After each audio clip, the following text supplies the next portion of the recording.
We're going to connect the dots for anybody who has ears to hear. Some people are going to want to dispute this, but we're not going to argue with anyone. This is what's going on. There is no Q, there is no anonymous that has any information about this government or anything else that's going on. They have been leading you down a path of lies, all to hide the truth. And here's what's really going on. FEMA has more power than the President of the United States or the Congress. It has the power to suspend laws, move entire populations, arrest and detain citizens without a warrant, and hold them without trial. It can seize property, food supplies, transportation systems, and can suspend the Constitution. When a state of emergency is declared, Executive Order 11921 allows the Federal Emergency Preparedness Agency to develop plans to establish control over the mechanisms of production and distribution of energy sources, wages, salaries, credit, and the flow of money in the U.S. financial institution in any undefined national emergency. It also provides that when a state of emergency is declared by the President, Congress cannot review this action for 6 months. Now, with the understanding that after Trump signed the National Emergency Declaration, FEMA took over. Now, this is March 13th, 2020. Listen to what he's going to say now. This is right after he signed the National Emergency into effect. It is only the beginning of what we're really doing, and now we're in a different phase. This is only the beginning of what we're really doing, because what they're really doing is putting everything in place to start the New World Order. Now we're in a different phase. The different phase that he's speaking of is that he is no longer president, and he has given full power over to FEMA when he signed the National Emergency Declaration. We had some very old and obsolete rules. Those old and obsolete rules are also known as the Constitution of the United States. That we had to live with. It worked under certain circumstances, but not under mass circumstances. Under mass circumstances is being under FEMA rule. They were there for a long time. They were in place for a long time, and we're breaking them down now. They're definitely breaking them down because the Constitution is suspended. And they're very usable for certain instances, but not for this. Because they can't go forward with their plan with the Constitution, our constitutional rights, still intact. To unleash the full power of the federal government in this effort today, I am officially declaring a national emergency. So he is officially telling us in a coded message that we are now under the rule of FEMA, no longer having a president. Fast forward to March 19th, 2020, in the FEMA National Response Coordination Center.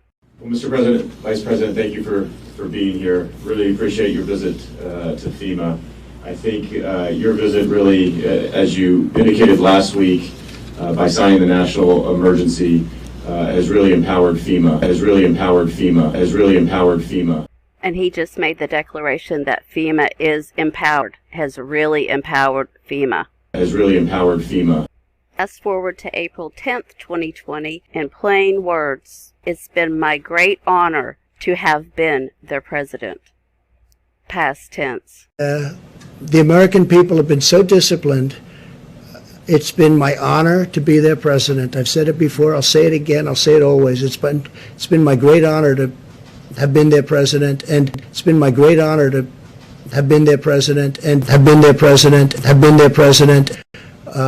I have a big decision coming up, and I only hope to God that it's the right decision, but it'll be based on the input from a lot of very talented people, very smart people, and people that love our country. Thank you all very much. Thank you.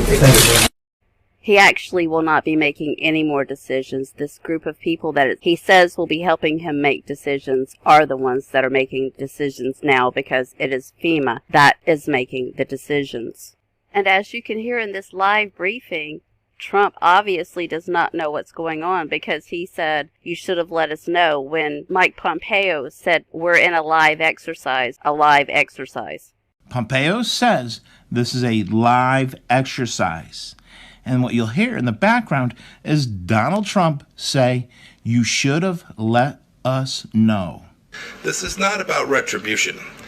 this matters going forward. We're in a live exercise here to get this right. We need to make sure that we're in a live exercise here to get this right. We're in a live exercise here to get this right. We're in a live exercise here to get this right. Does he sound like a man that's in control of anything anymore? He just looks like he has just lost his best friend in all of these videos that we're seeing now ever since he signed the National Emergency Declaration. I'm sure most of us thought that FEMA was created to help people in disasters. But here's the truth about FEMA. FEMA was created in a series of executive orders. A presidential executive order, whether constitutional or not, becomes law simply by its publication in the Federal Registry. Congress is bypassed. Executive Order 12148 created the Federal Emergency Management Agency that is to interface with the Department of Defense for civil defense planning and funding. An emergency czar was appointed. Executive Order 12656 appointed the National Security Council as the principal body that should consider emergency powers. This allows the government to increase domestic intelligence and surveillance of U.S. citizens and would restrict the freedom of movement within the United States and grant the government the right to isolate large groups of civilians. That's where we're at right now, people. We are all being told what to do, where we can and can't go. The National Guard could be federalized to seal all borders and take control of U.S. airspace and all ports of entry. Executive Order 10990 allows the government to take over all modes of transportation and control of highways and seaports. Executive Order 10995 allows the government to seize and control the communications media. Executive Order 10997 allows the government to take over all electrical power, gas, petroleum, fuels, and minerals. Executive Order 10998 allows the government to take over all food resources and farms. Executive Order 11000 allows the government to mobilize civilians into work brigades under government supervision. Executive Order 11001 allows the government to take over all health, education, and welfare functions. Executive Order 11002 designates the Postmaster General to operate a national registration of all persons. That's where your census comes in. Executive Order 11003 allows the government to take over all airports and aircraft, including commercial aircraft. Executive Order 11004 allows the Housing and Finance Authority to relocate communities, build new housing with public funds, designate areas to be abandoned, and establish new locations for populations. Executive Order 11005 allows the government to take over railroads, inland waterways, and public storage facilities. Executive Order 11051 specifies the responsibility of the Office of Emergency Planning and gives authorization to put all executive orders into effect in times of increased international tensions and economic or financial crisis. Executive Order 11310 grants authority to the Department of Justice to enforce the plans set out in executive orders, to institute industrial support, to establish judicial and legislative liaison, to control all aliens, to operate penal and correctional institutions. And Executive Order 11049 assigns emergency preparedness function to federal departments and agencies, consolidating 21 operative executive orders issued over a 15-year period. We are Americans, part of something larger than ourselves. For 2 centuries, we've done the hard work of freedom, and tonight we lead the world in facing down a threat to decency and humanity. What is at stake is more than one small country. It is a big idea, a new world order, where diverse nations are drawn together in common cause to achieve the universal aspirations of mankind: peace and security, freedom, and the rule of law. Such is a world worthy of our struggle and worthy of our children's future.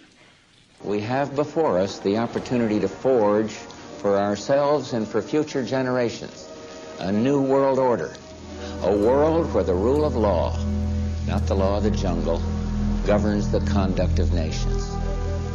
When we are successful, and we will be, we have a real chance at this new world order, an order in which a credible United Nations can use its peacekeeping role to fulfill the promise and vision of the UN's founders. Hopefully this has opened some of your eyes so that you can see where we're at in this timeline. This is true. This is what's going on. These are facts. Y'all have a blessed day.